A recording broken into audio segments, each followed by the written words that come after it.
बहुत रिच होना चाहते हैं? क्या आपको बहुत पैसे अर्न करने हैं?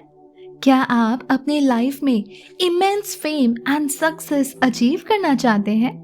क्या आप जो भी डिजायर रखते हो उसे हासिल करना चाहते हैं? क्या आप सच में सक्सेस को अपनी तरफ अट्रैक्ट करना चाहते हैं? तो ये आज की हमारी book think and grow rich written by Napoleon Hill की डिटेल्ड चैप्टर वाइज समरी आपको जरूर सुननी चाहिए।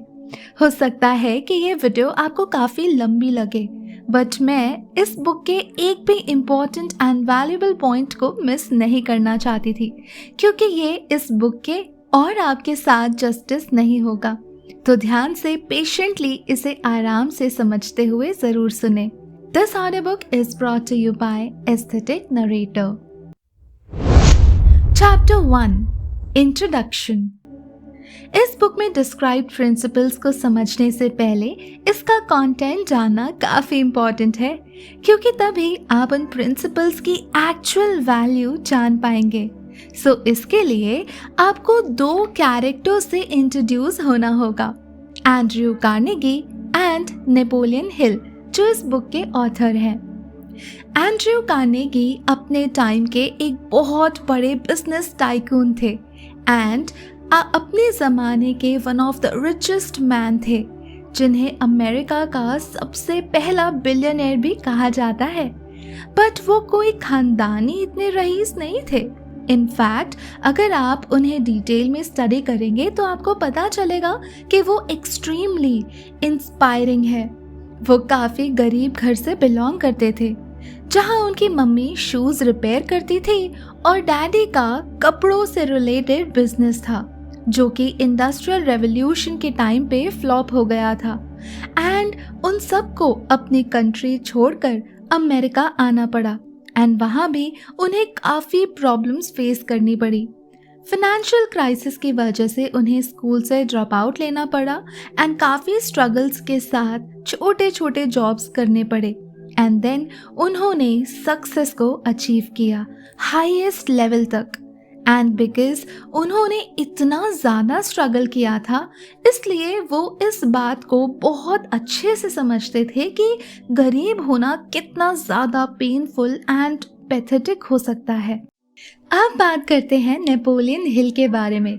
वो एक काफ़ी गरीब इंसान थे जो एज अ राइटर एक मैगजीन के लिए काम कर रहे थे।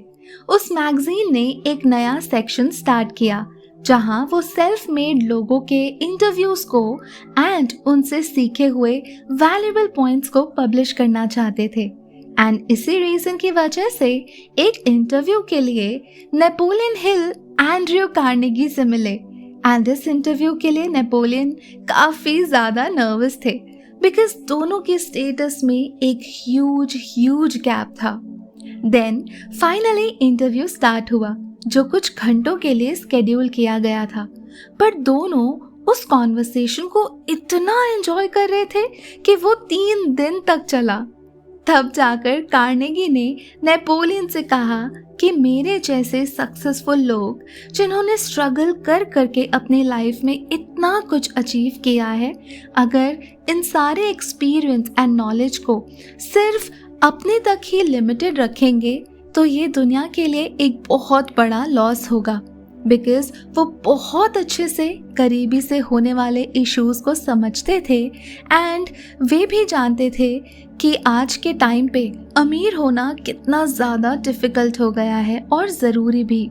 इसलिए वो चाहते थे कि उनके जैसे और भी सेल्फ मेड सक्सेसफुल लोग जैसे हेनरी फोर्ड या थॉमस एडिसन, जिन्होंने एक्चुअल में खुद से बहुत कुछ अचीव किया है, उन सब की सीखी हुई इम्पॉर्टेंट बातें एंड एक्सपीरियंस को आम लोगों तक ला सके, ताकि वो सारे लोग जो अपनी लाइफ में बड़ा बनना चाहते हैं वो इन फिलॉसफीज की हेल्प से, इन प्रिंसिपल्स की हेल्प से अमीर बन सके।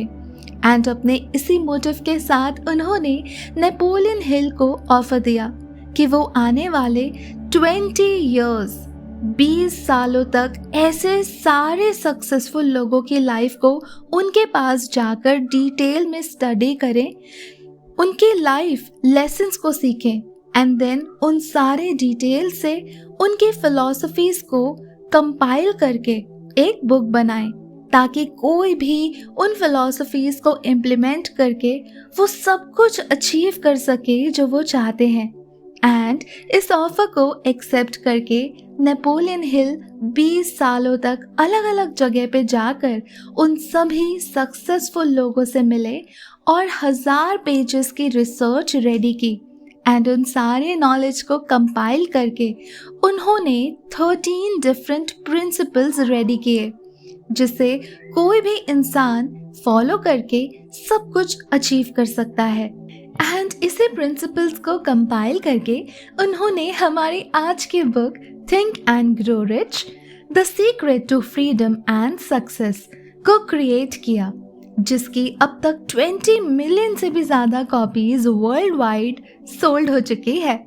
इसके साथ साथ काफ़ी एक्सपर्ट्स ने ये दावा किया है कि ये अकेली बुक ने पूरी दुनिया में इतने मिलियनेयर्स क्रिएट किए हैं जितनी और किसी मेंटोर या बुक ने आज तक नहीं की है। सो गाइस, इतना डिटेल इंट्रो देने का या इस पूरे कंटेंट को इतना लंबा या लेंदी करने का मेरा सिर्फ यही मोटिव है कि आपको आपके लाइफ को आगे सक्सेसफुल बनाने में कहीं भी कॉम्प्रोमाइज़ ना हो जाए, क्योंकि आप चाहे तो अपना वैल्यूएबल टाइम किसी एंटरटेनिंग वीडियो में स्पेंड कर सकते थे, बट इस वीडियो को चूज़ करना इस बात का प्रूफ है कि आप कुछ बड़ा अचीव करना चाहते हैं।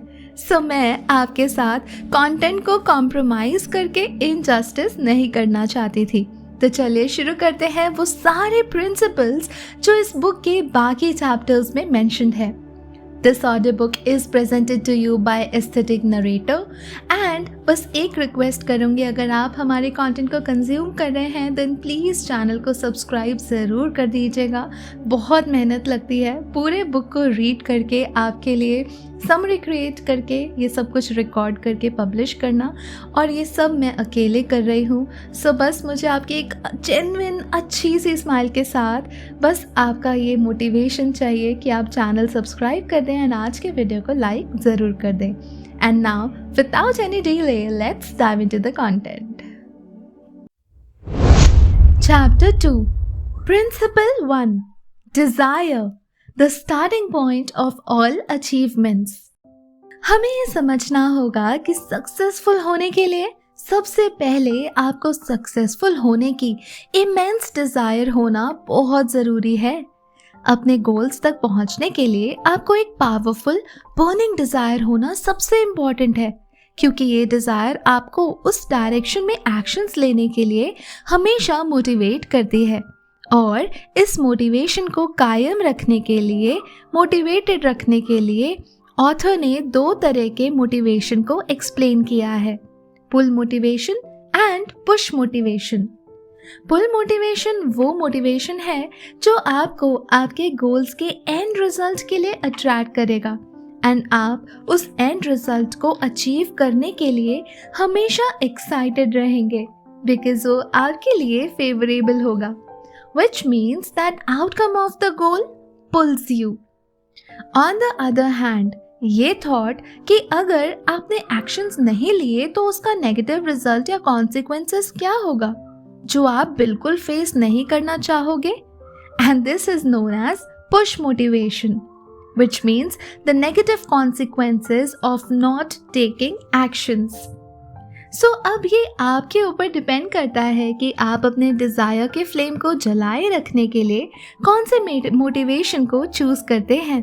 इसके बाद ये फिगर आउट करें कि आप क्या डिज़ायर रखते हैं, वो किस एरिया का डिज़ायर है, क्या ये डिज़ायर करियर बेस्ड है या मनी बेस्ड। इसके रिगार्डिंग ऑथर ने 5 ज़रूरी बातें शेयर की है जो आपके गोल्स या डिज़ायर के लिए समझनी बहुत ज़रूरी है। आपको अपनी चाहत के लिए बहुत स्पेसिफिक होना पड़ेगा।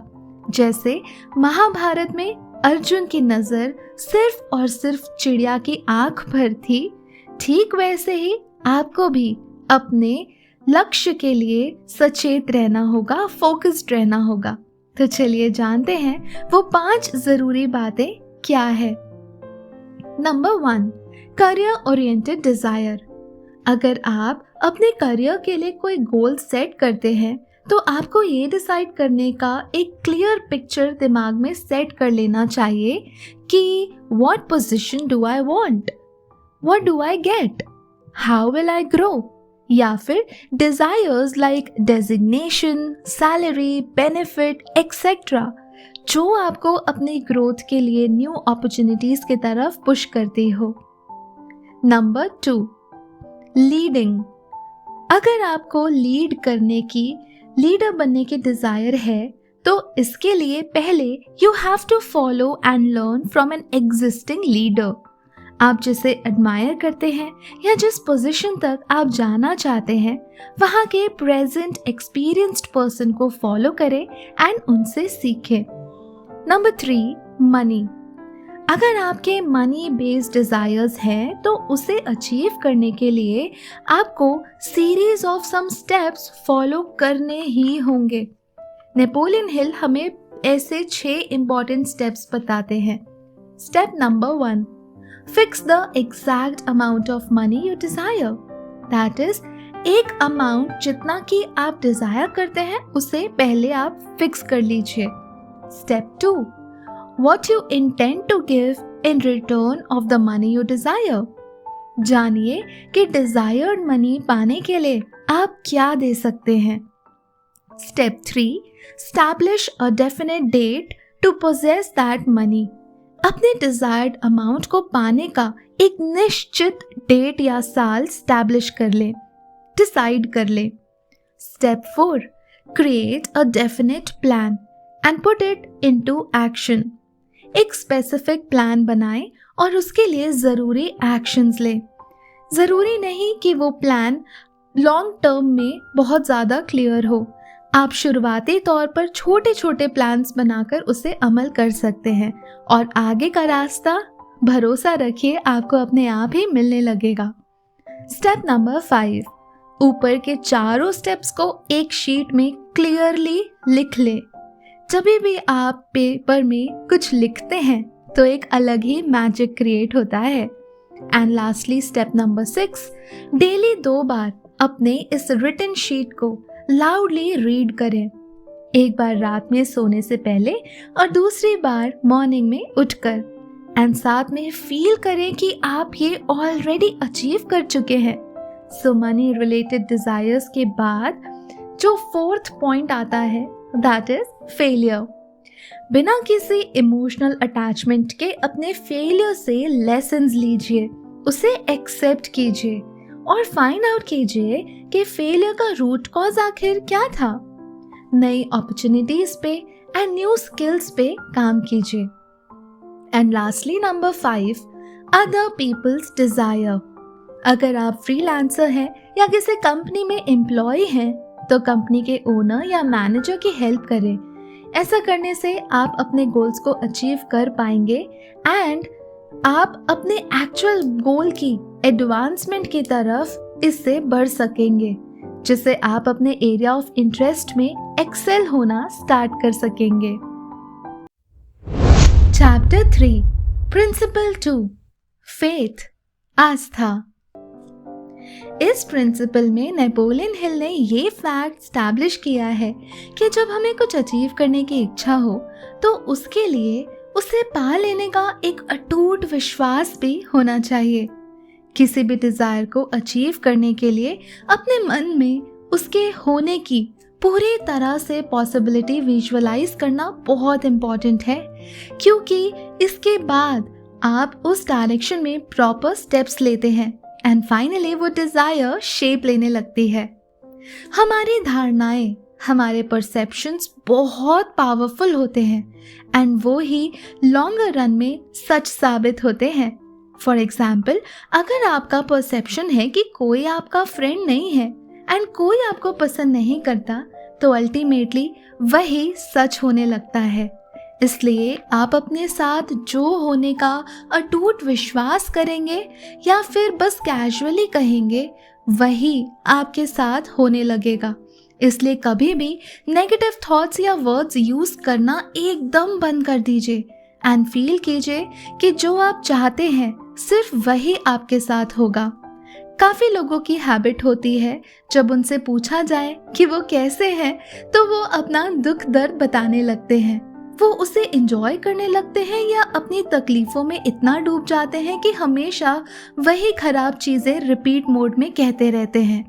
फॉर एग्ज़ाम्पल, अगर किसी की तबीयत खराब है तो हमेशा पूछने पर वो कहेंगे कि आज मुझे सिर दर्द था या बॉडी दर्द था या मैं हमेशा बीमार ही रहने लगी हूँ। इस तरीके के वर्ड्स एंड थॉट्स आप खुद अपने दिमाग में क्रिएट कर रहे हैं, जो आने वाले समय में आपके लिए बहुत सारे प्रॉब्लम्स लेकर आएगा।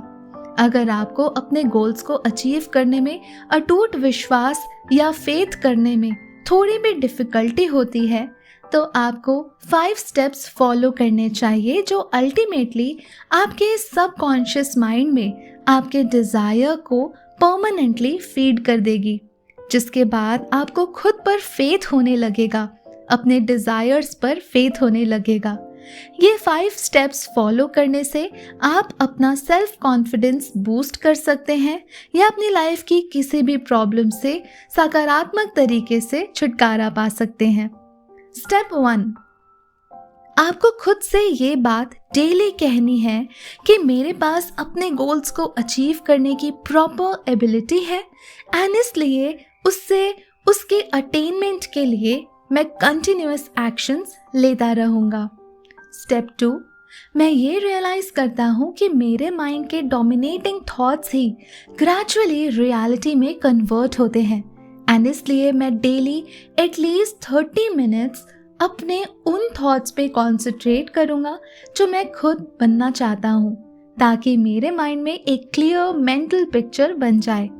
स्टेप 3, मैं डेली एटलीस्ट 10 मिनट्स अपने आप से सेल्फ कॉन्फिडेंस के डेवलपमेंट का डिमांड करूँगा। स्टेप 4, मैं तब तक ट्राई करना नहीं छोड़ूंगा जब तक मैं अपने लाइफ के डेफिनेट चीफ एम को अचीव ना कर लूं। एंड स्टेप 5, मैं दूसरों को खुद में विश्वास करने के लिए मोटिवेट करूंगा, क्योंकि मैं उन पर और अपने आप पर पूर्ण विश्वास करूंगा। आपको ये समझना होगा कि हमारी धारणाएं, हमारे परसेप्शंस बहुत पावरफुल होते हैं and they always come true for us. इसलिए अपने गोल्स के थॉट्स को रेगुलरली रिपीट करें और एक पर्टिकुलर थॉट को बार बार रिपीट करने को अफर्मेशंस ही कहा जाता है। जब आप अफर्मेशंस रिपीट करते हैं तो वो हमारे सबकॉन्शियस माइंड में बैठ जाती है और वो फाइनली पूरा हो जाता है। चैप्टर 4, प्रिंसिपल 3, ऑटो सजेशन, आत्म सुझाव। Auto suggestion is the medium for influencing the subconscious mind, जिससे हमारे डिजायर का सच हो जाना डायरेक्टली कनेक्टेड है। हमारे चाइल्डहुड से ही हमारी सोसाइटी ने, हमारे पेरेंट्स ने कुछ सर्टेन लिमिटेशंस फिक्स किए हुए हैं एंड हमें बताया गया है कि we can not do anything outside it. And यही कारण है कि हम अपनी लाइफ में कुछ एक्स्ट्रा ऑर्डिनरी बड़ा करने के लिए नहीं सोच पाते या उस पर विश्वास ही नहीं कर पाते। एंड यही थॉट्स हमारे सबकॉन्शियस माइंड में सेटल हो जाते हैं and we start believing that we can't do anything big. But हमें इसी मिथ को ब्रेक करना होगा and new concepts, new achievements, new dreams and desires के लिए अपने माइंड को ओपन रखना होगा, because we can achieve anything we desire, क्योंकि वर्ल्ड में कुछ भी अनअचीवेबल नहीं है। इन थॉट्स को एक्टिवेट करने के लिए हमें मेडिटेशन भी करनी चाहिए। टाइम के साथ ये अफर्मेशंस हमारे नए बिलीव्स बन जाएंगे एंड हमारे सारे गोल्स, डिजायर्स अचीव हो जाएंगे, क्योंकि humans has the power to influence his own subconscious mind, जिससे वो अपनी लाइफ का मास्टर खुद बन सकता है। बचपन से ही सोसाइटल रिस्ट्रिक्शंस एंड लिमिटेशंस की वजह से हमारे ब्रेन में यही पेसिमिस्टिक अप्रोच, नकारात्मक भावनाएं ऑटो सजेशंस के फॉर्म में सेट हो जाती है, जिसे हमारा subconscious mind as it is follow करता है। इस साइकिल को ब्रेक करने के लिए, इन नेगेटिव थॉट से फ्री होने के लिए हमें किसी पीसफुल जगह में शांत जगह में अकेले बैठकर मन शांत करना होगा और अपने नए धारणाओं को दोहराना होगा। न्यू बिलीव्स क्रिएट करने होंगे, उसमें विश्वास रखना होगा और उसे बार बार महसूस करना होगा, जिससे वो अफर्मेशंस हमारे सबकॉन्शियस माइंड में सेट हो जाएं। जैसे कि लाइफ में कुछ भी अचीव कर लेने की काबिलियत या एफिशिएंसी। ध्यान लगा के हमें सोचना होगा और महसूस करना होगा कि हम सब कुछ अचीव करने के लिए डिजर्विंग है, अपने हर गोल्स को पूरा कर सकते हैं, चाहे वो गोल्स कितने भी बड़े क्यों ना हो, कितने भी अनबिलीवेबल क्यों ना लगे। ये सब करने से ये नए बिलीव्स हमारे मन में बैठ जाएंगे और हम वो सब हासिल भी कर सकेंगे। टाइम के साथ साथ आपके अंदर वो सारे क्वालिटीज डेवलप होने लगेंगी जो हमें एफिशिएंट बना देंगी एंड हम अपनी लाइफ के क्रिएटर बन सकेंगे। चैप्टर 5 प्रिंसिपल 4 स्पेशलाइज्ड नॉलेज, व्यक्तिगत अनुभव या अवलोकन। ये प्रिंसिपल हमें समझाता है कि सक्सेसफुल होने के लिए हमें स्पेशलाइज्ड नॉलेज की ज़रूरत होती है एंड उसके इम्प्लीमेंटेशन हमें नेक्स्ट लेवल तक ले जा सकते हैं। बट इस नॉलेज का एग्जीक्यूशन मोस्ट इम्पॉर्टेंट पार्ट है, बिकॉज अगर नॉलेज गैदर कर लेने से ही कोई सक्सेसफुल होता तो हमारे स्कूल यूनिवर्सिटीज़ के प्रोफेसर्स या साइंटिस्ट्स वर्ल्ड के मोस्ट सक्सेसफुल पीपल होते। But it's not so. Most importantly आज हम ऐसे वर्ल्ड में सर्वाइव कर रहे हैं जहाँ इंफॉर्मेशन या नॉलेज एक क्लिक से ही हम एक्सेस कर सकते हैं, but still number of successful people are very less. So इसलिए कुछ बड़ा अचीव करने के लिए नॉलेज के साथ स्पेशलाइजेशन होना इम्पॉर्टेंट है, जिसके लिए पर्सनल एक्सपीरियंस एंड ऑब्जर्वेशंस बहुत ज़रूरी टूल्स हैं। अगर हम मॉनेटरी वाइज या करियर वाइज सक्सेसफुल होना चाहते हैं तो हमें अपने सर्विस, प्रोडक्ट एंड प्रोफेशन में स्पेशलाइज्ड नॉलेज गेन करना होगा। इसके लिए आप 2 स्टेप्स फॉलो कर सकते हैं।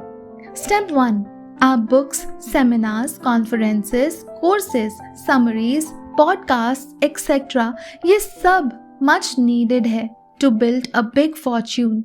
इसलिए इसका कंजम्पशन ज़्यादा से ज़्यादा करें और उससे अपने लिए काफ़ी सारे नॉलेज को इकट्ठा करके उसे अपने वे में कैसे इम्प्लीमेंट कर सकते हैं इस पे काम करें। स्टेप 2, इसके बाद आप किसी नॉलेजेबल पर्सन के साथ काम कर सकते हैं या उसे अपने अंडर काम में रख सकते हैं, मतलब रेंटिंग नॉलेज। सो एक एम्बिशियस पर्सन के लिए अपने फील्ड में सभी नए डेवलपमेंट को मेंटेन करने के लिए लाइफ टाइम लर्निंग करनी ही पड़ेगी to keep up with all the latest developments. Chapter 6 principle 5 imagination.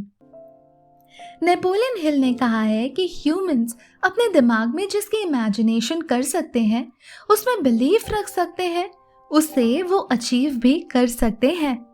दुनिया में ज़्यादातर लोग अपने इमेजिनेशन के पावर को यूज़ ही नहीं करते।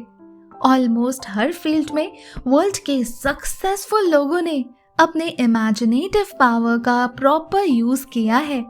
Humans can create anything which they can imagine. Author ने 2 टाइप्स के इमेजिनेशंस को डिस्कस किया है, जिसमें से एक है सिंथेटिक इमेजिनेशन। इसमें humans old concepts, ideas, plans etcetera को डिफरेंट न्यू कॉम्बिनेशंस में सेट करते हैं। अवेलेबल कॉन्सेप्ट्स को सिंथेसाइज करके कुछ नया डिस्कवर करते हैं। And number 2 is creative imagination. इसमें ह्यूमंस को नए इंस्पिरेशन एंड आइडियाज रिसीव होते हैं कभी ना खत्म होने वाले इनफाइनाइट इंटेलिजेंस से।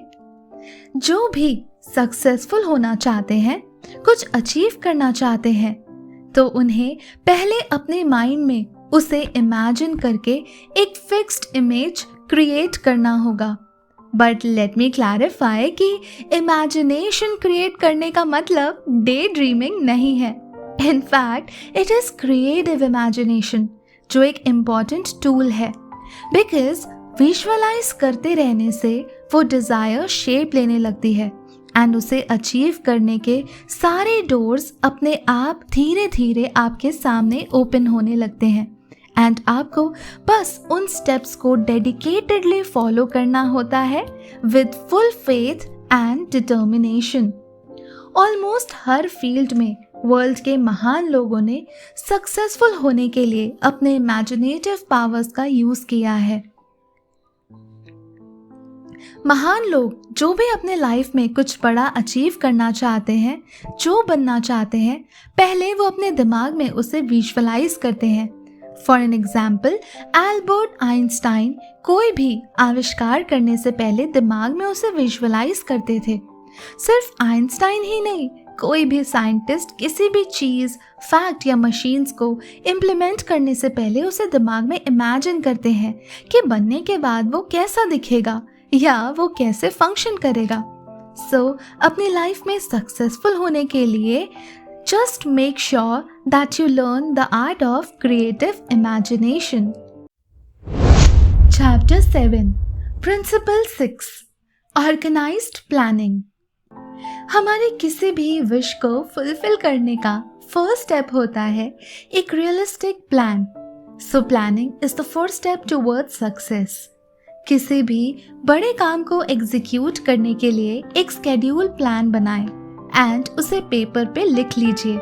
ऐसा करने से आप अपने प्लान्स को क्लैरिटी के साथ समझ पाएंगे एंड उसे कंप्लीशन के लिए छोटे छोटे स्टेप्स उठा पाएंगे। यहाँ नेपोलियन हिल ने 4 स्टेप्स इंस्ट्रक्ट किए हैं जिनसे हम अपने लिए एक प्रैक्टिकल प्लान बिल्ड कर सकते हैं। स्टेप 1, आपको ऐसे लोगों को गैदर करना होगा जो आपको आपके गोल्स को अचीव करने में हेल्प करेंगे। ऑथर इस ग्रुप को मास्टरमाइंड ग्रुप कहते हैं। स्टेप 2, मास्टरमाइंड ग्रुप के लिए लोगों को गैदर करने से पहले आपको ये सोचना होगा कि आप लोगों को अपने काम के बदले क्या देंगे, क्योंकि कोई भी पर्सन लॉयल्टी के साथ बिना किसी बेनिफिट के लिए किसी का काम नहीं करेगा। स्टेप 3, आपको मास्टरमाइंड ग्रुप के साथ वीक में कम से कम 2 बार मीटिंग्स करनी होगी एंड आपके प्लान्स को डिटेल में डिस्कस करना होगा। स्टेप 4, सबसे इम्पॉर्टेंट बात यह है कि आपको अपने टीम के साथ उसके हर एक मेंबर के साथ हार्मनी बनाकर रखनी होगी, क्योंकि हार्मनी के बिना आप अपना गोल अचीव नहीं कर पाएंगे। नेपोलियन ने इस चैप्टर में लीडरशिप के 11 इम्पॉर्टेंट फैक्टर्स भी डिस्कस किए हैं एंड उसके साथ उन्होंने 30 major reasons for failure as well as 13 principles for success को भी डिटेल में डिस्कस किया है।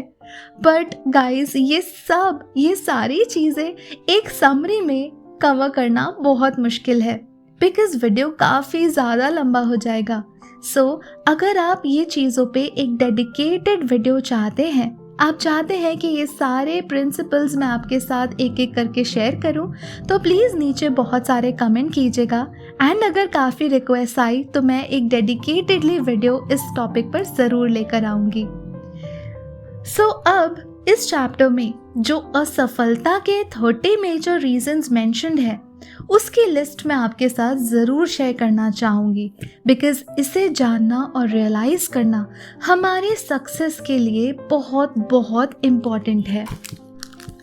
नंबर 1, अनफेवरेबल हेरिडिटरी बैकग्राउंड, प्रतिकूल वंशानुगत पृष्ठभूमि। Number 2, lack of a well definite purpose in life, जीवन में एक अच्छी तरह से परिभाषित उद्देश्य की कमी। Third, lack of ambition to aim above mediocrity, सामान्य उद्देश्य से ऊपर की महत्वाकांक्षा का अभाव। फोर्थ, इनसफिशिएंट एजुकेशन, अपर्याप्त शिक्षा। Fifth, lack of self discipline, आत्मानुशासन की कमी। सिक्स्थ, इल हेल्थ, बुरा स्वास्थ्य। Seventh, unfavourable environmental influence during childhood, बचपन के दौरान प्रतिकूल पर्यावरणीय प्रभाव। एट्थ, प्रोक्रास्टिनेशन, टाल मटोल। 9th, लैक ऑफ परसिस्टेंस, हट की कमी।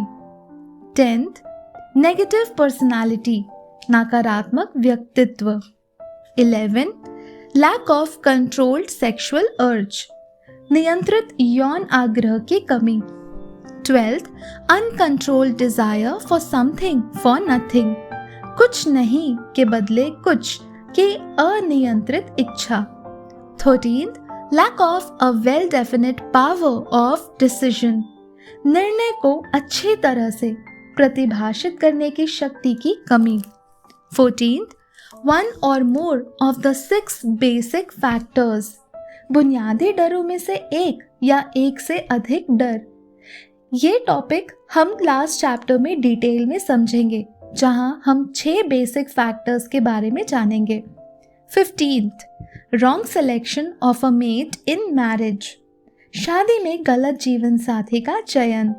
16th, ओवर कॉशन, अति सावधानी। 17th, wrong selection of associates in business, व्यवसाय में सहयोगियों का गलत चयन। 18th, सुपरस्टिशन एंड प्रेजुडाइस, अंधविश्वास और पूर्वाग्रह। 19th, wrong selection of a vocation, एक गलत पेशे का चयन। 20, lack of concentration of effort, प्रयास की एकाग्रता की कमी। 21, the habit of indiscriminate spending, अंधाधुंध खर्चा करने की आदत। 22, लैक ऑफ एंथुजियाज्म, उत्साह की कमी। 23rd, intolerance, असहिष्णुता। 24th, इनटेम्परेंस, असंयम। 25th, inability, दूसरों के साथ सहयोग में असमर्थता। 26th, possession of power that was not acquired through self effort, स्व प्रयास के माध्यम से हासिल नहीं की हुई शक्ति का स्वामित्व। 27th, intentional dishonesty, जानबूझकर बेईमानी। 28th, egoism and vanity, अहंकार और घमंड। 29th, guessing instead of thinking, सोच के बजाय अनुमान लगाना। And lastly, lack of capital, पूंजी की कमी। सो गाइस, इस लिस्ट को एनालाइज ज़रूर करें, इसे 2 या 3 बार ज़रूर सुने एंड ये फाइंड आउट करें कि इनमें से कितने रीजंस ने आपको सक्सेसफुल होने से रोक रखा है, और हमारे साथ नीचे कमेंट में ज़रूर शेयर करें। Chapter 8, principle 7, decision. जब Napoleon Hill hundreds of successful लोगों से मिले एंड उनको डिटेल में स्टडी किया, तो उन सब की एक हैबिट काफ़ी कॉमन थी, दैट इज उन सभी को सही टाइम पर सही डिसीजंस लेने की हैबिट और समझ थी। ये लोग सोच समझकर काफ़ी जल्दी फैसले लिया करते थे एंड खराब सिचुएशंस में भी जल्दबाजी में अपने डिसीजंस को फ्रीक्वेंटली चेंज भी नहीं करते थे। वो कम टाइम में भी एक्यूरेट डिसीजंस लेना अच्छे से जानते थे एंड जो लोग प्रॉपर डिसीजन नहीं ले पाते हैं, वो किसी की भी एडवाइस से जल्दी से इन्फ्लुएंस हो जाते हैं और सक्सेसफुल नहीं हो पाते। एडवाइस इस दुनिया में सबसे सस्ती चीजों में से एक है, क्योंकि ये आपको कभी भी कहीं भी और किसी से भी मिल जाती है। आपको अपने गोल्स को अचीव करना है तो आप ऐसे एडवाइसेस से खुद को हमेशा बचा के रखें एंड सिर्फ अपने मास्टरमाइंड टीम से ही कंसल्ट करें एंड उनकी एडवाइस को सीरियसली लें। इसलिए अपने मास्टरमाइंड टीम का सिलेक्शन भी आपको सही डिसीजन लेते हुए चूज करना है, ताकि ये टीम आपको आपके गोल्स की तरफ लेकर जाए। चैप्टर 9, प्रिंसिपल 8, परसिस्टेंस, दृढ़ता। किसी भी डिजायर को अचीव करने के लिए परसिस्टेंस का होना बहुत नेसेसरी है एंड ये हमारे विल पावर पे डिपेंडेंट होती है। Lack of persistence is one of the major cause of failure, but ये पूरी तरह हमारे डिजायर पे डिपेंड करती है। Weak desire brings weak results. Persistence एक स्टेट ऑफ माइंड है। इस चैप्टर में नेपोलियन ने ऐसे 8 कॉजेस डिस्कस किए हैं जिनसे हम पर्सिस्टेंस को खुद के अंदर कल्टीवेट कर सकते हैं। फर्स्ट, उद्देश्यों की निश्चितता, डेफिनेटनेस ऑफ पर्पस। सेकंड, इच्छा, डिजायर। थर्ड, आत्मनिर्भरता, सेल्फ रिलायंस। फोर्थ, योजनाओं की निश्चितता, डेफिनेटनेस ऑफ प्लान्स। फिफ्थ, सटीक ज्ञान, एक्यूरेट नॉलेज। सिक्स्थ, सहयोग, कोऑपरेशन। सेवेंथ, इच्छा शक्ति, विल पावर। एंड एट्थ, आदत, हैबिट्स। सो हमें ये जानना होगा कि इनमें से कौन सा रीजन है जिसने हमारे पर्सिस्टेंस में बैरियर का काम किया है एंड उस पे हमें इम्पोर्टेंट स्टेप्स लेने होंगे। पर्सिस्टेंस की कंटिन्यूअस कमी हमारे अंदर कुछ खराब सिम्टम्स को भी डेवलप कर देती है एंड नेपोलियन ने ऐसे 16 सिम्टम्स को मेंशन किया है। First, procrastination. Second, lack of interest. Third, indecision. Fourth, failure to recognise definite goal. Fifth, बहाने बनाना। Sixth, lack of self satisfaction.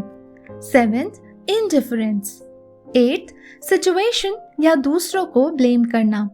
Ninth, weakness of desire. 10th, हार मानने की willingness. 11th, lack of organised plans. 12th, neglect करने की habit. 13th, wishing instead of willing. 14th, compromise कर लेना। 15th, shortcuts ढूंढ लेना। And lastly 16th, fear of criticism, आलोचना का डर। तो अब अगर कोई अपने पर्सिस्टेंस को डेवलप करना चाहे तो वो 4 स्टेप्स को फॉलो कर सकता है। स्टेप 1, एक डेफिनेट पर्पस को डेवलप कीजिए जिसके पीछे एक बर्निंग डिजायर होनी चाहिए। स्टेप 2, एक डेफिनेट प्लान बनाएं जो प्रैक्टिकल कंटिन्यूअस एक्शंस को एक्सप्रेस करता हो। Step 3, negative and discouraging influences, negative suggestions और एडवाइसेस से खुद को बिल्कुल दूर कर लें। एंड स्टेप 4, उन लोगों के लिए अकाउंटेबल रहिए जो लोग आपको आपके प्लान्स एंड पर्पस की डायरेक्शन में एनकरेज करते हो। एंड ऐसा करके आप अपने पर्सिस्टेंस के हैबिट को कल्टीवेट करके अपने गोल्स को अचीव कर सकेंगे। Chapter 10, principle 9, power of the mastermind. अगर आप फिनेंशियली सक्सेसफुल होना चाहते हैं तो उसके लिए पावर एक एसेंशियल टूल है एंड मास्टरमाइंड होने का पावर आपके इस गोल को अचीवेबल बनाता है। मास्टरमाइंड का पावर एक्यूमुलेट करने के लिए आपके पास एक टीम होनी चाहिए जिनका काम आपके प्लान्स को चलाना और आपके सक्सेस में हेल्प करना होगा। सो अब बात आती है कि ये कैसे डिसाइड होगा कि आपके टीम में कौन होगा एंड आने वाले 30 डेज में आप ये टीम कैसे बनाएंगे। याद रखें that nobody can acquire great power and success without the power of a mastermind, क्योंकि मास्टरमाइंड का गोल होता है डेफिनेट प्लान्स के साथ नॉलेज को पावर में कन्वर्ट करना एंड देन प्लान्स को एक्शंस में ट्रांसलेट करना। आपने कई बार देखा होगा कि जब आप किसी से बात करते हैं तो उससे बात करते करते आपको अपने लिए कोई आइडिया या रियलाइजेशन हो जाता है।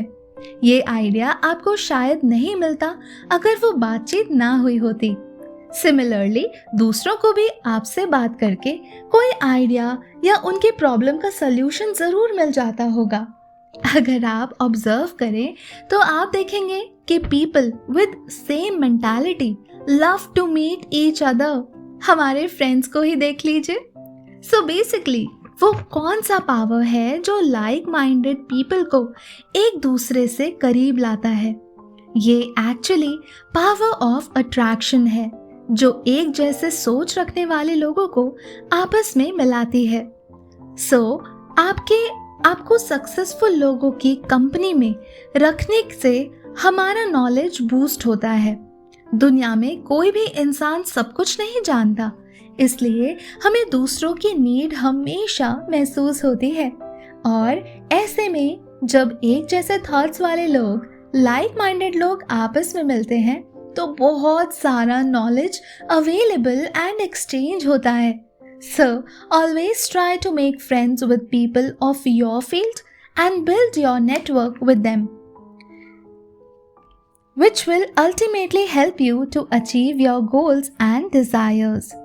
So आप केयरफुली अपने मास्टरमाइंड के टीम मेंबर्स को सिलेक्ट करें एंड अपने गोल्स को अचीव करने की तरफ एक इम्पॉर्टेंट स्टेप उठाएं। Chapter 11 principle 10 the mystery of sex transmutation. ये इस बुक के मोस्ट कंट्रोवर्शियल प्रिंसिपल है। ट्रांसम्यूटेशन का मतलब है एक तरह की एनर्जी को दूसरी एनर्जी में कन्वर्ट करना। नेपोलियन हिल कहते हैं कि हम सबके अंदर एक पावरफुल सेक्सुअल एनर्जी होती है, जिसके कारण हम लोगों को अपनी तरफ अट्रैक्ट करने में सक्सेसफुल होते हैं। हिस्ट्री ये प्रूव करती है कि काफी सक्सेसफुल लोगों ने अपनी इस सेक्सुअल एनर्जी को क्रिएटिव इमेजिनेशन के लिए यूज किया है। अगर हम अपने सेक्सुअल एनर्जी को कलेक्ट करके उसे क्रिएटिव इमेजिनेशन के लिए यूज करें तो हम लोगों को इजीली इन्फ्लुएंस कर सकते हैं। सेक्सुअल एनर्जी को यूज करके हम अपनी पर्सनालिटी को ऐसे क्रिएट कर सकते हैं जिससे हम लोगों को अपनी तरफ अट्रैक्ट करेंगे एंड इस अट्रैक्शन की हेल्प से हम लोगों को अपनी बात समझा सकते हैं, कन्विंस कर सकते हैं, अपना प्रोडक्ट सेल कर सकते हैं या सर्विस लेने के लिए मना सकते हैं। ये प्रिंसिपल फर्स्ट टाइम इसी बुक में लिखी गई थी। सेक्सुअल एनर्जी हमारे माइंड में ऐसे वाइब्रेशंस को जनरेट करती है जो कोई और एनर्जी नहीं कर सकती। ये वाइब्रेशंस क्रिएटिव होती है एंड यूनिवर्स में ये एक सिग्नल की तरह स्प्रेड होती है, जिसकी हेल्प से कुछ ना कुछ क्रिएट होता है। हिस्ट्री में भी आपने सुना होगा कि काफी सक्सेसफुल लोग किसी न किसी फीमेल से बहुत इन्फ्लुएंस्ड हुए थे, उन्हें प्यार करते थे या वो उनके लाइफ का एक इम्पोर्टेंट हिस्सा हुआ करते थे। सेक्सुअल एनर्जी को प्रॉपर्ली यूज करने से imagination, confidence, will power, persistence, creative power जैसे फीचर्स एक्टिवेट होते हैं जो लाइफ में सक्सेसफुल होने के लिए बहुत इंपॉर्टेंट होते हैं। Chapter 12 principle 11 the subconscious mind. इंसान की नियत एंड कभी ना खत्म होने वाली इंटेलिजेंस का डायरेक्ट कनेक्शन है हमारे सबकॉन्शियस माइंड से, जो एक मीडियम की तरह काम करता है हमारे डिजायर्स और उनके फिजिकल और मॉनेटरी चीजों को अचीव करने के लिए। हमारे सारे थॉट्स हमारे सबकॉन्शियस माइंड में स्टोर होते हैं एंड वो सबकॉन्शियस माइंड हमेशा काम करता रहता है, क्योंकि ये हमारे ब्रेन का वो पार्ट है जिसमें सारे थॉट्स 5 सेंसेस के मीडियम से रिकॉर्ड किए जाते हैं। नेपोलियन हिल का कहना है कि सबकॉन्शियस माइंड बहुत पावरफुल होता है एंड हमारे सारे प्रॉब्लम्स को सॉल्व करने में एफिशिएंट भी होता है। And he has told how to use our subconscious mind. अपने सबकॉन्शियस माइंड को कंट्रोल करने के लिए नेपोलियन ने 7 मेजर पॉजिटिव इमोशंस को डिस्कस किया है। नंबर 1 इमोशन ऑफ डिजायर, इच्छा। सेकेंड इमोशन ऑफ फेथ, आस्था। थर्ड इमोशन ऑफ लव, प्यार। Fourth emotion of sex. Fifth emotion of enthusiasm, उत्साह। Sixth emotion of romance and seventh emotion of hope, आशा। एक single negative emotion का presence आपके subconscious mind में हर constructive chance या थॉट को डिस्ट्रॉय कर सकता है। ऐसे 7 नेगेटिव इमोशंस हैं जिसे हमें अवॉइड करना चाहिए और इसे भी नेपोलियन ने मेंशन किया है। फर्स्ट इमोशन ऑफ फियर, डर। सेकेंड इमोशन ऑफ जेलसी, ईर्ष्या। थर्ड इमोशन ऑफ हेट्रेड, घृणा। फोर्थ, इमोशन ऑफ रिवेंज, बदला। फिफ्थ, इमोशन ऑफ ग्रीड, लालच। सिक्स्थ, इमोशन ऑफ सुपरस्टिशन, अंधविश्वास। And lastly, emotion of anger, क्रोध। ऐसा करने से आपका मन पूरी तरह से पॉजिटिव इमोशन से डोमिनेटेड हो जाएगा, जिससे नेगेटिव इमोशंस आपके अंदर एंटर नहीं कर पाएंगे। यहाँ नेपोलियन ने अपने गोल्स को सबकॉन्शियस माइंड के थ्रू अचीव करने के स्टेप्स भी डिटेल में समझाए हैं। स्टेप 1, अपने गोल्स को क्लियरली और डिटेल में एक पेपर में लिख लें। स्टेप 2, उस गोल का एक क्लियर इमेज या वीडियो अपने दिमाग में एस्टैब्लिश करें, उसे विजुअलाइज करें। स्टेप 3, अपने माइंड में वो सब होते हुए देखें जो गोल को अचीव करने के बारे में आप करना चाहते हैं। फॉर एग्जाम्पल कि आप बहुत खुश हैं, लोग आपको कंग्रेचुलेट कर रहे हैं, या आप वेकेशन पे जा रहे हैं, या आप पार्टी कर रहे हैं, या जो भी आपके डिज़ायर हो, उसे अपने दिमाग में क्लियरली विजुअलाइज करें। Step 4, step 2nd and 3rd को डेली मॉर्निंग में उठने के तुरंत बाद एंड नाइट में जस्ट सोने से पहले रिपीट करें, बिकॉज उस टाइम पे आपका सबकॉन्शियस माइंड न्यू थॉट्स को रिकॉर्ड करने के लिए मोस्ट एक्टिव होता है।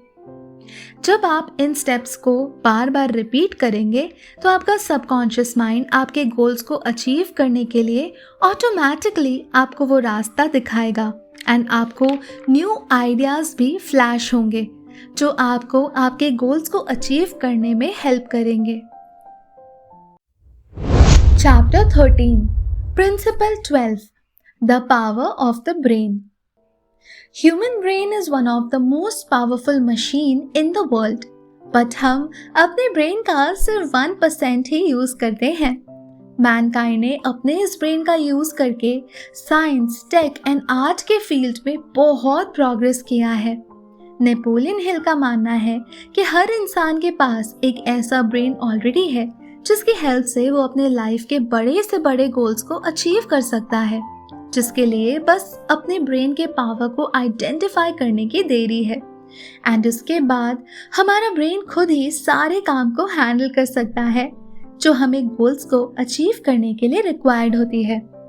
Brain is considered as the broadcasting and receiving station for thought.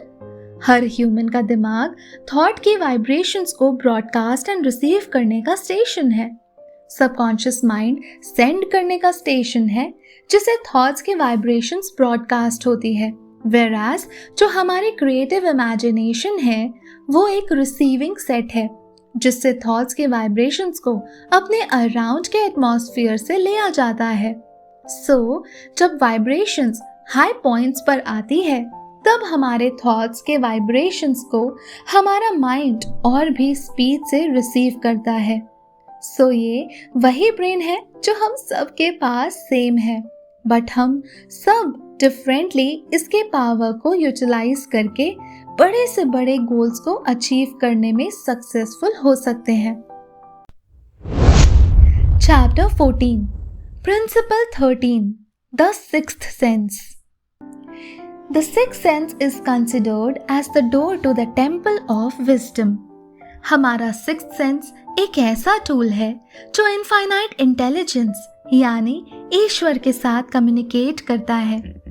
कोई भी इंसान अपने सिक्स्थ सेंस का यूज तभी कर सकता है जब वो पहले 12 प्रिंसिपल्स को इम्प्लीमेंट करे, जिसे हमने ऑलरेडी प्रीवियस चैप्टर्स में डिस्कस किया है। हमारा सबकॉन्शियस माइंड इस सिक्स्थ सेंस का यूज करता है क्योंकि ये सिक्स्थ सेंस एक रिसीवर की तरह काम करती है, जिनसे हमारे माइंड को कोई भी काम करने के आइडियाज एंड इंस्पिरेशंस आते हैं। हमें इन सिक्स्थ सेंस को स्टिमुलेट करने के लिए 12 प्रिंसिपल्स का यूज करना इम्पॉर्टेंट है, बिकॉज किसी भी गोल को अचीव करने के लिए क्लैरिटी एंड आइडियाज होना सबसे इम्पॉर्टेंट है, जिससे हम सिक्स्थ सेंस को एक्टिवेट करके उसे प्रॉपरली यूज एंड यूटिलाइज कर सके। याद रहे कि कोई भी इंसान तब तक कोई चीज़ नहीं बना सकता जब तक उसके दिमाग में उस चीज़ का क्लियर पिक्चर ना हो। जब थॉमस एडिसन लाइट बल्ब को क्रिएट करने की कोशिश कर रहे थे तो वो रोज उस बल्ब को क्लियरली अपने दिमाग में विजुअलाइज करते थे। वो काफी अटेम्प्ट्स में फेल भी हुए। इवन देन उन्हें थोड़ा भी डाउट नहीं था कि वो बल्ब बना पाएंगे या नहीं। He was already always determined that he will make that electric bulb. Similarly, just stay focused on your goals and अपने दिमाग से बाकी सारे डर को हटा दें और उसके प्लेस में खुद के सक्सेस का एक क्लियर इमेज बनाएं। इसके साथ साथ आप सारे negative minded as well as middle class mindset वाले लोगों से खुद को जितना हो सके उतना दूर रखें। अपना full potential, strength and energy अपने ड्रीम्स को फुलफिल करने में लगाएं। Chapter 15, the last chapter, how to outwit the sixth host of fear. डर के 6 भूतों को क्लेवरली कैसे मात दें। इस लास्ट चैप्टर में ऑथर ने इतने ब्यूटिफुली ऐसे एक लिस्ट ऑफ क्वेश्चंस बनाए हैं जिन्हें रीड करके आप खुद को एनालाइज करने पे मजबूर हो जाएंगे। ये चैप्टर पर्सनली मेरा फेवरेट चैप्टर है क्योंकि इसे रीड करने के बाद मैं खुद की एक लिस्ट बना सकती हूँ एंड ये पता लगा सकती हूँ कि कितने घोस्ट यानी मेरे और मेरे गोल्स के बीच कितने भूत हैं जिन्हें मुझे भगाना है। लेकिन उन क्वेश्चंस को मैं यहाँ इस समरी में इंक्लूड नहीं कर पाऊंगी। So please I highly recommend you to read this from book for your personal realisation and development. So basically, the main purpose of this chapter is to turn the spotlight of attention upon the cause and the cure of 6 basic fears. अभी तक इस audio book में हमने जितने principles या बातें सीखी है उसे रियल लाइफ में हम सक्सेसफुली अगर इम्प्लीमेंट करना चाहते हैं तो सबसे पहले हमें अपने 3 एनिमीज को, अपने 3 दुश्मनों को ठीक से स्टडी, एनालाइज एंड अंडरस्टैंड करना होगा, जो है indecision, doubt and fear, that is अनिर्णय, शक और डर। अगर ये 3 एनिमीज हमारे माइंड में रहे तो हमेशा 6 sense will never ever function properly. ये ट्रायो इतने बेस्ट फ्रेंड्स हैं कि आपको जहाँ भी एक दिखा वहाँ बाकी दोनों भी पहुँच ही जाते हैं। एंड इन तीनों का लीडर फियर है, डर है। तो अपने इस डर के एनिमी को अपने इस डर के एनिमी को हराने से पहले we must know its name, habit and its place. ये ध्यान रहे कि कभी कभी ये हमारे सबकॉन्शियस माइंड में छुपे होते हैं and it's difficult to locate as well as difficult to eliminate. Number 1, the fear of poverty, गरीबी का डर। हमेशा याद रखें कि गरीबी और अमीरी के बीच कोई समझौता, कोई कॉम्प्रोमाइज नहीं हो सकता। अगर आप रिच बनना चाहते हैं तो आपको गरीबी के डिसीजन में ले जाने वाले सारे सिचुएशंस को एक्सेप्ट करने से खुद को रोकना होगा और अपना डिसीजन अमीरी के रास्तों की तरफ मोड़ना होगा, जिसका स्टार्टिंग पॉइंट है डिज़ायर, जिसके बारे में हमने ऑलरेडी फर्स्ट प्रिंसिपल में डेप्थ में जाना है। आपको ये समझना होगा कि रिच बनने के बर्निंग डिज़ायर के थ्रू आप अपने रिच एंड वेल्दी फ्यूचर को सही क्रिएट या प्रिडिक्ट कर सकते हैं। Number 2, the fear of criticism, आलोचना का डर।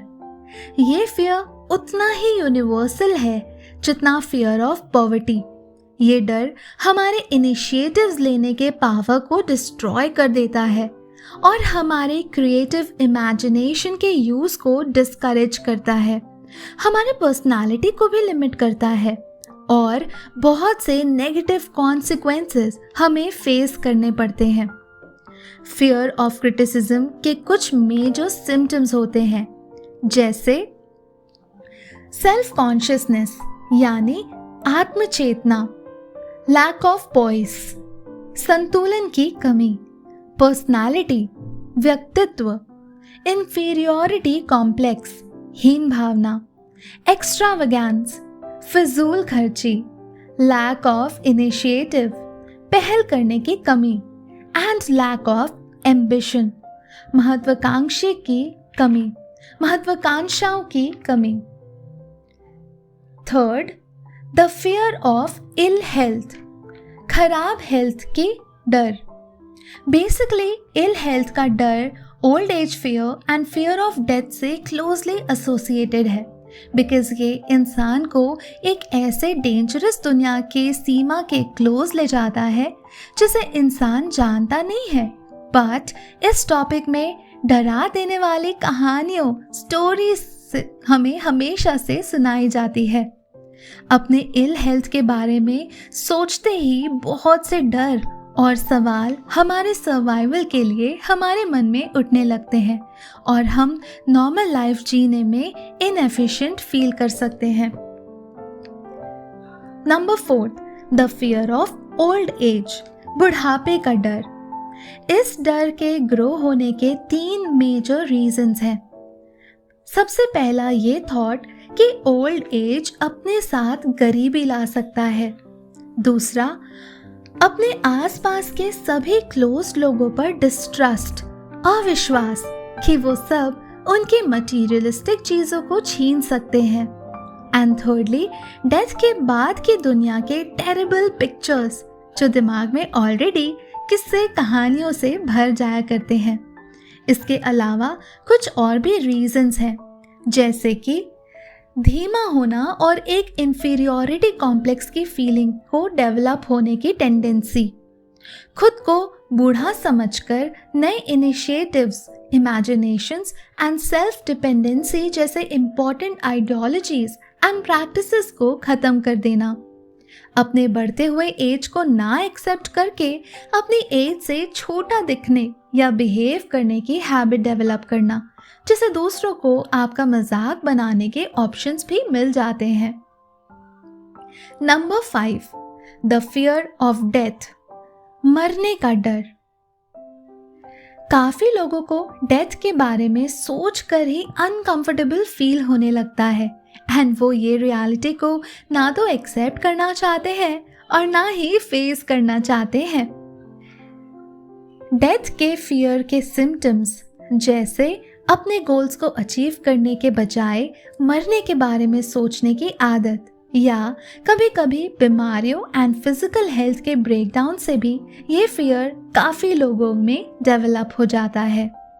And number 6, the fear of loss of love, प्यार के खोने का डर।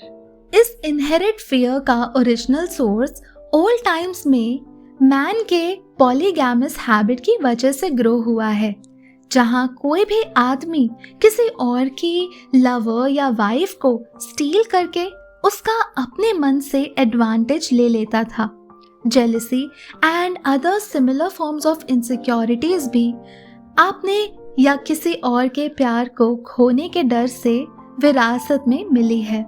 ये डर सभी 6 बेसिक फियर्स में मोस्ट पेनफुल है, which probably plays more havoc with the body and mind than any of the other basic fears. So guys, यहाँ इसके साथ हमारी आज की बुक की समरी यहाँ पर एंड होती है। मैं उम्मीद करती हूँ कि ये डिटेल चैप्टर वाइज समरी आपके लाइफ में कुछ ना कुछ वैल्यू ज़रूर ऐड किया होगा, आपको अपने लाइफ को डायरेक्शन देने में बहुत ज़्यादा हेल्पफुल हुआ होगा। अगर आपको मेरे ये एफर्ट्स थोड़े भी जेन्युइन लगे हो तो प्लीज़ इस वीडियो को एक अच्छी सी स्माइल के साथ लाइक ज़रूर कर दीजिएगा। एंड मैं यहाँ पर ये भी शेयर कर दूँ कि जितने भी लोग हमारे इस चैनल के कंटेंट को कंज्यूम कर रहे हैं उसमें से 92% लोग चैनल सब्सक्राइब नहीं कर रहे हैं। मैं आपसे तहे दिल से रिक्वेस्ट करूँगी कि अगर आपको मेरे एफर्ट थोड़े भी जेन्युइन लगे हो ना तो प्लीज़ इस चैनल को सब्सक्राइब ज़रूर कर दीजिएगा। आपके सब्सक्रिप्शन से मुझे हेल्प मिलेगी कि मैं आगे चलकर अपने लिए एक टीम बना सकूं, एक मास्टरमाइंड ग्रुप बना सकूं, जिसकी हेल्प से मैं ऐसे बहुत सारे वैल्यूएबल समरीज एंड कंटेंट आपके लिए रेगुलरली लाती रहूं। इसी के साथ मिलेंगे नेक्स्ट किसी ऑडियो बुक में। Till then take care of yourself. Aesthetic narrator signing of.